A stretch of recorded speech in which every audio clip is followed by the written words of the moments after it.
Hello everyone. Today we will be doing lab 6, which is global service temperatures.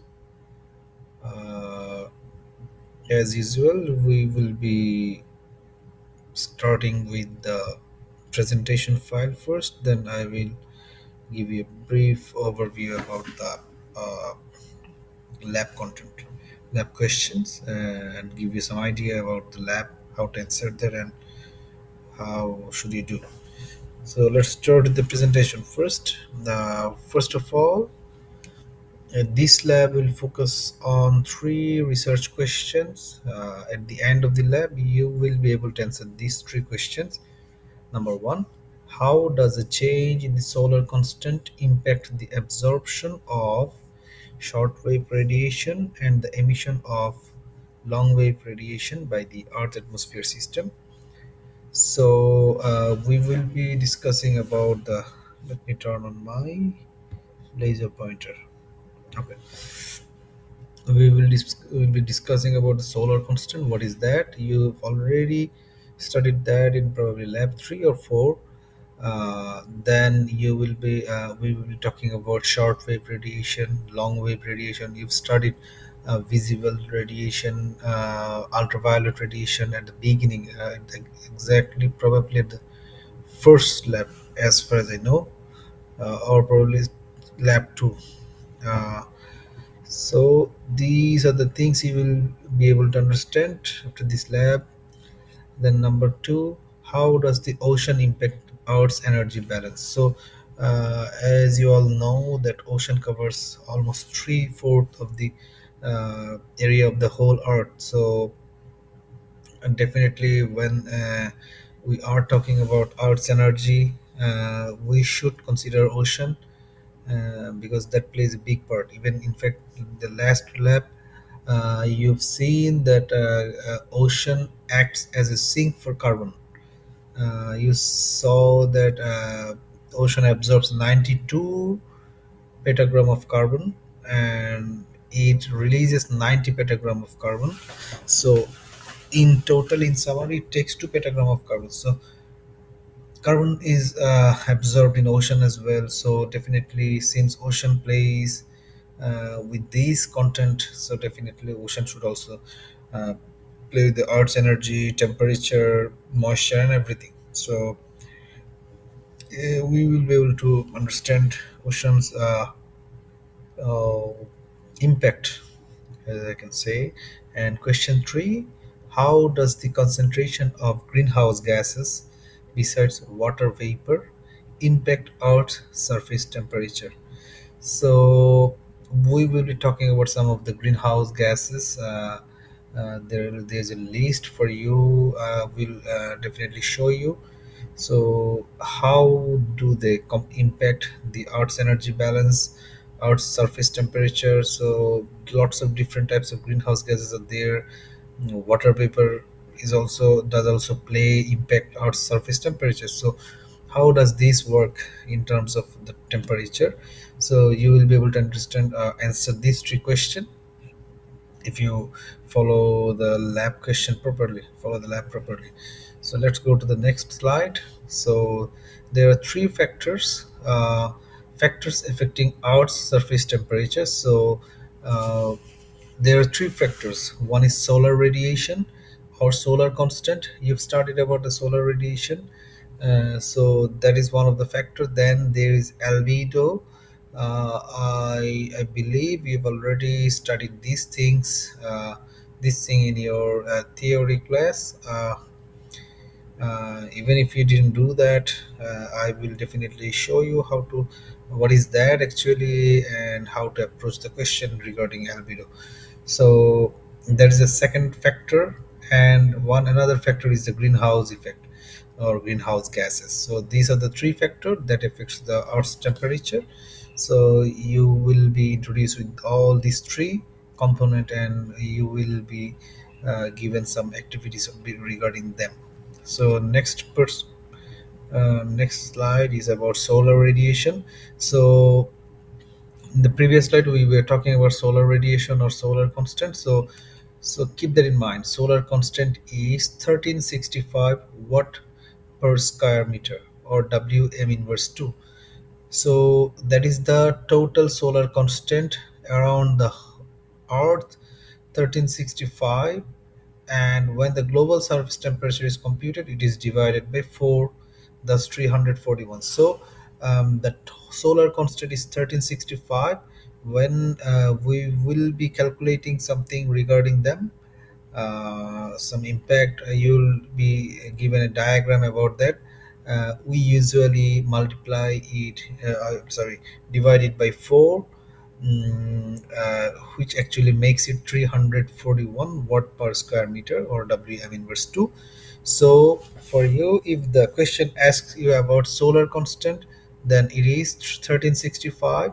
If the question asks you about the global surface temperature that the earth receives, or something like that, it is 341. So these two numbers are actually similar. We get 341 just by dividing 1365 by 4.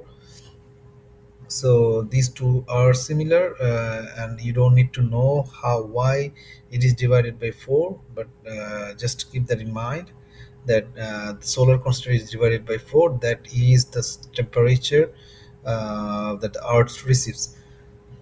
And then the factors controlling solar constant is the sunspots which appears on the sun. I'm sure you've studied that in lab 1, where you saw that sunspot helps to uh, emit more radiation. So if there is more radiation due to sunspots, then definitely you can say that that also impacts the solar constant.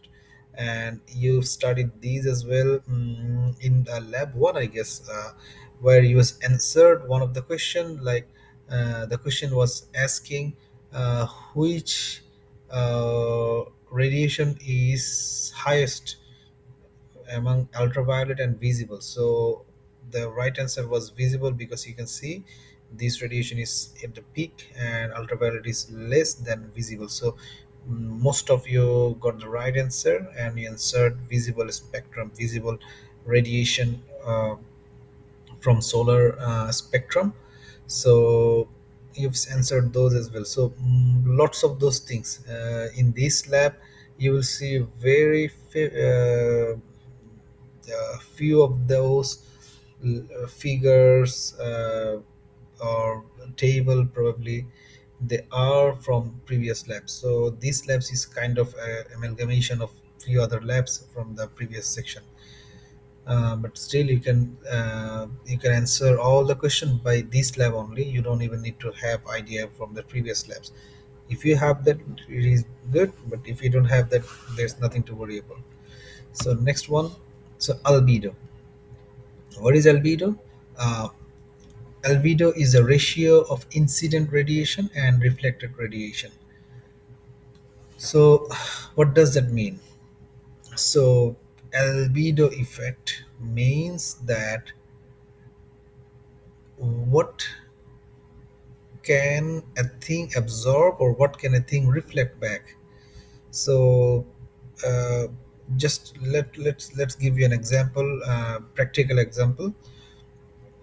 uh, if you are just imagine this question, try to answer this question by yourself, then I will explain you why.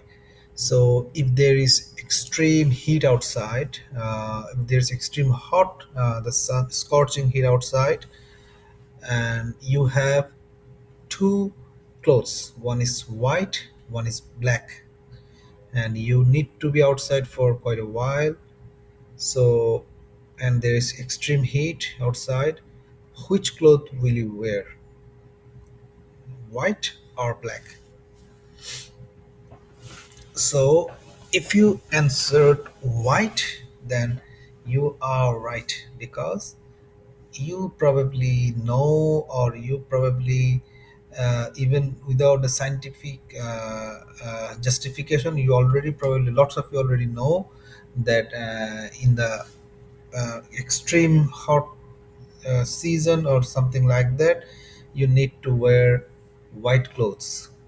So what is the scientific justification behind that? So the white clothes, what does it do? Um, when the heat comes towards you, come towards you, it reflects back lots of the energy outside, so that those heat don't go inside your body or don't stay around you. So that's why you wear the white shirt. But if you had worn the black shirt, what it would have done, it would have actually absorbed lots of the heat coming in, and which will make you uncomfortable. So that is what is the albedo. So albedo, like, if you just try to put it in a simple term, albedo is the amount of energy that is being reflected. So the more something reflects the energy, the more, the higher the albedo is. So if you just compare these two color, white and black, you should be able to understand that then that white has higher reflectivity than the black, which means that white has higher albedo than the black content. So the more whitish the anything, any object is, the more the albedo will be, because it will reflect most of the energy.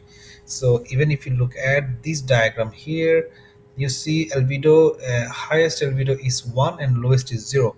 So 1 should be for the white object and 0 should be for the black object, and our other objects are actually in between 0 and 1. So if you look at the ice and snow, you can see that is 0.85, close to 1. If you look at clouds, that is zero point 0.9. You see these are the white object, so that's why it is zero point 0.9, 0.85. But if you look at the ocean, it is zero point zero 0.05, because ocean isn't white, ocean is blue, which is close to black. You see dark color. So that means ocean has albedo very close to 0. That means very close to the black one. And what does that mean? That means that when the heat comes towards the ocean, ocean reflects very few of them, probably 5% of them. If you look, if you try to figure it out by this number, 5% of them is actually reflected back, then the rest of them is actually being absorbed. But if you look at the eyes, 0.85, that means 85% of them is reflected back, only 15% is being absorbed. So the heat, if you absorb more heat, that means ocean is actually reflecting back very tiny amount and absorbing most of them. That means ocean is actually absorbing lots of the temperature, and you can say that ocean plays a very very vital role in increasing the temperature. In desert has 0.40, because this is between 0 and 1, and this is not close to black, the desert color. Just follow the color, then you will be able to understand these things.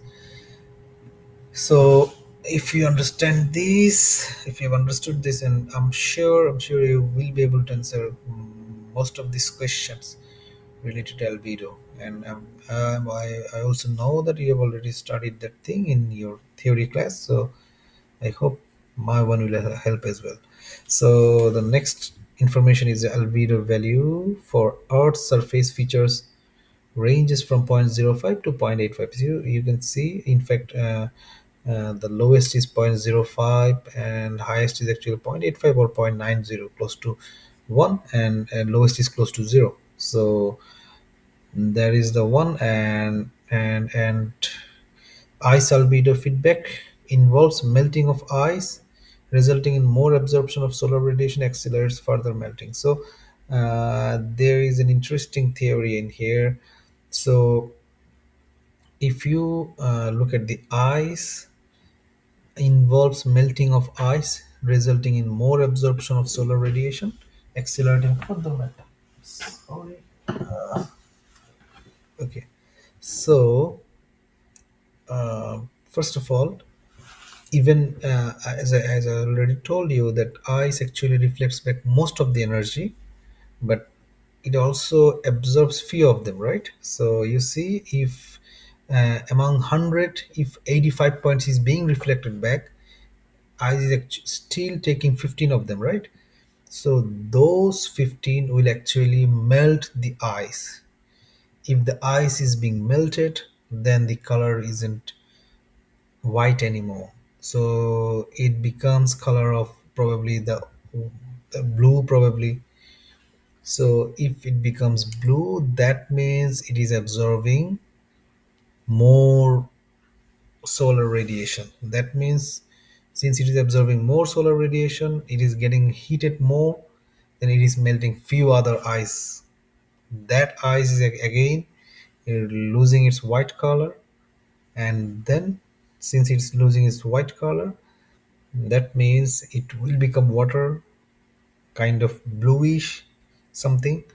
That bluish will absorb more heat, so that will accelerate further and further melting. So that is the idea of ice albedo feedback. So there is an animation, just watch, you can watch that. I'm not going to play that one here. Okay, so about the greenhouse effect. So we are actually talking about those three factors. Solar radiation, I've already talked with you about that. The solar constant is 1365, and the global surface temperature is 341. We've already talked about that. Then previous slide we talked about albedo. Now this is the greenhouse effect or greenhouse gas I'm talking about. Um, so the greenhouse effect or greenhouse gas involves absorption and emission of thermal infrared radiation by greenhouse gases. So there are lots of greenhouse gases around there. One of them is definitely carbon dioxide. There's methane and few others as well. So the effect is actually related to the radiation absorption and emission of thermal infrared radiation, the radiation that we are receiving from the sun, the solar radiation. The greenhouse effect is actually talks about the how does it absorb and how does it emit those radiation. So the gases are, you see, greenhouse gases, or water vapor is one of them. Some of you might feel surprised by seeing when you see water vapor is one of the greenhouse gases, but yes, water vapor is also greenhouse gas. Carbon dioxide is there, methane, ozone, that is also greenhouse gases. You already know that ozone is good at the stratosphere.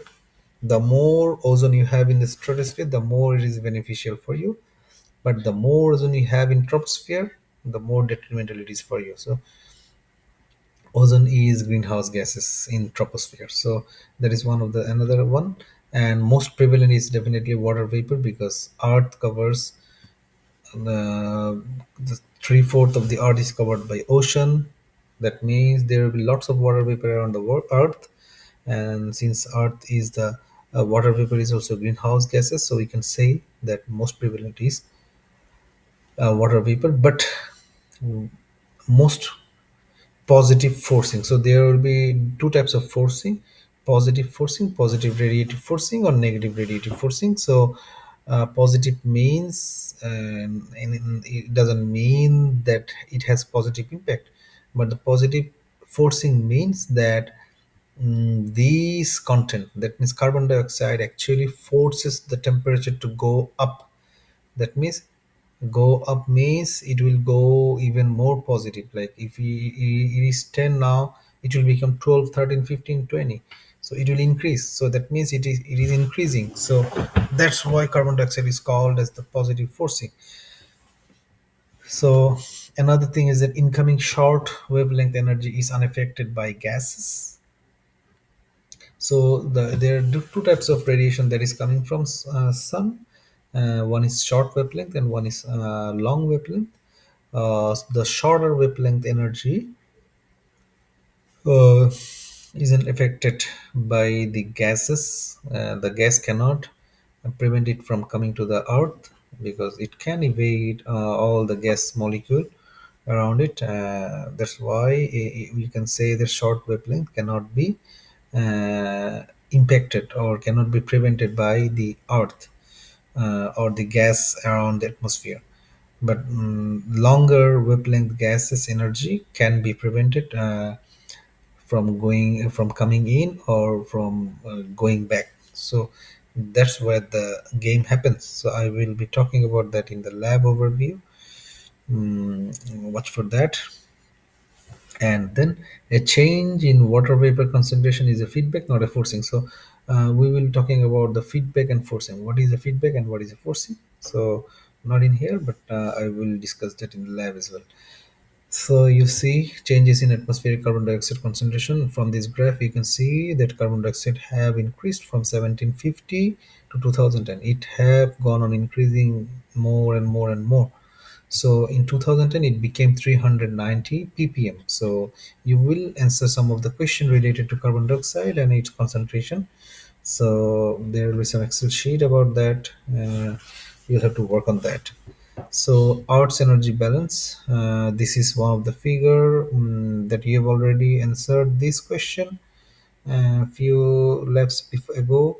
So you can see that I said you that solar constant is 1365, but the radiation is the Earth receive is 341, one fourth of them. So 341. So among these 341, 161 is absorbed by the surface, and 23 is reflected by the surface, and then 78 is absorbed by atmosphere, 79 is reflected by clouds and atmosphere. So if you just count all of them, and you will be able to see that there is combined, there is 341. So there will be question regarding that, and let's see what it says in here. The long wave radiation is absorbed by greenhouse gases, causing back radiation. So even if you look at in here, if you look at in here, so what happens, you see, as I already told you in the previous slide, that short wave radiation is unaffected by gases. That means it cannot be prevented from coming in or going out. But the long wave radiation, since it's long, it has less energy. The more the wavelength, the less the energy. Since it has less energy, it can be affected or prevented by the gases. So you can see from here, when the solar heat is coming from the sun, it has higher energy. That means it has short wavelength. So energy and wavelength is directly opposite to each other. So the more shorter the wavelength is, the more higher energy that wavelength carries. So when it comes from the sun directly, it has higher energy. That means it will be shorter wavelength. Then it comes here to falls in the earth. Earth absorbs some of them get reflected back, and then when arts try to reflect it back, since art already had some reaction with that and it became weaker. That means since it became weaker, now the weaker energy has long wavelength. That means the if you look at in here, you see 356, they came in very tiny pieces. What do I say, thin pieces. Now they are trying to go out as a thick pieces. So thick means the longer wavelength.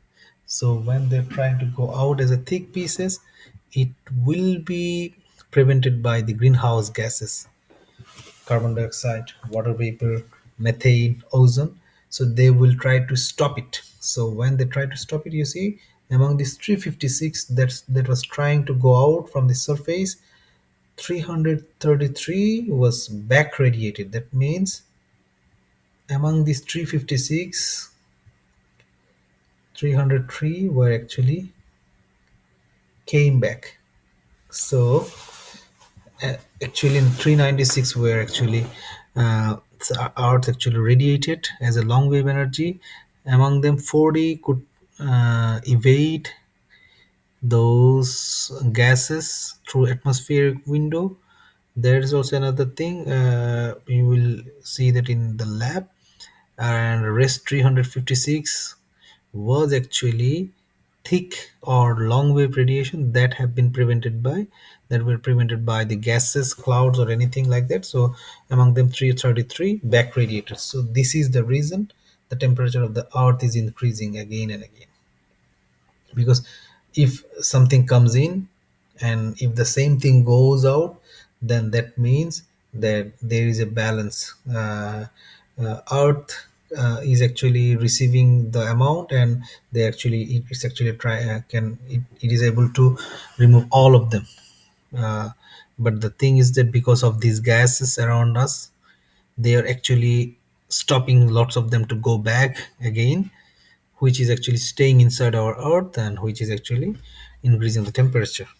So that is the idea of the Earth's energy balance. And then there's radiative forcing, GHG. Let me see if there's anything that I need to talk about here. For the energy balance, incoming solar radiation should equal outgoing radiation. So yeah, if you want to keep the balance, then incoming radiation should be equal to the outgoing radiation. That means the more the amount of incoming radiation coming in, which is 341, if the 341 comes in, then 341 should go out there, then we will see the energy balance. But if that doesn't happen, that means that there is some imbalance, and which you already know that Earth's temperature is increasing day by day, right? So that's where the balance is actually tilting, and the temperature is increasing. So there's another thing, and there will be some model instruction.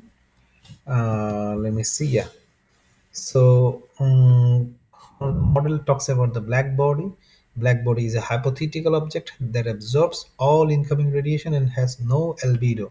So, you can already recall that I was talking about the black shirt or black clothes that absorbs all the energy. So that means anything that absorbs everything, doesn't reflect back anything, that has no albedo at all.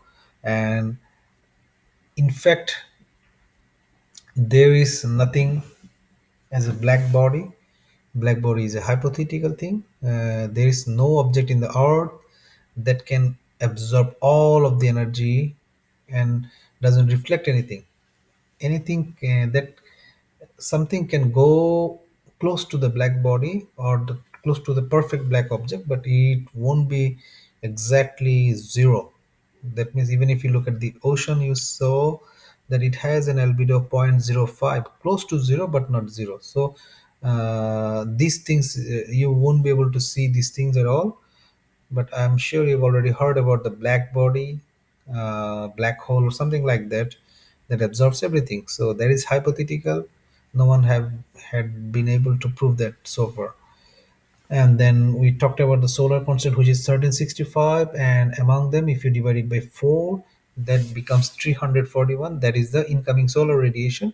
And then another information is land cover is a physical land type on the surface of the earth.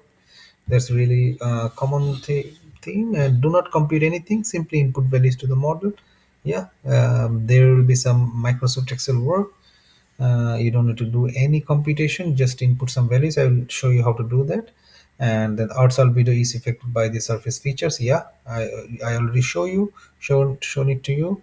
That you've seen that the ice reflects most of the energy, almost point or almost 85%. Ocean reflects 5%. So if the surface feature changes, then albedo is definitely changed. Then another is cooler ocean absorbs more carbon dioxide. So this is one very very important information to know, which will help you to answer some of the questions. So the question is, the idea, the information is that if the ocean is cool, it will absorb more and more carbon dioxide. Just keep that in mind. You'll be asked that in one of the question. So that's all for the presentation. Uh, I will see you in the lab overview. Thank you.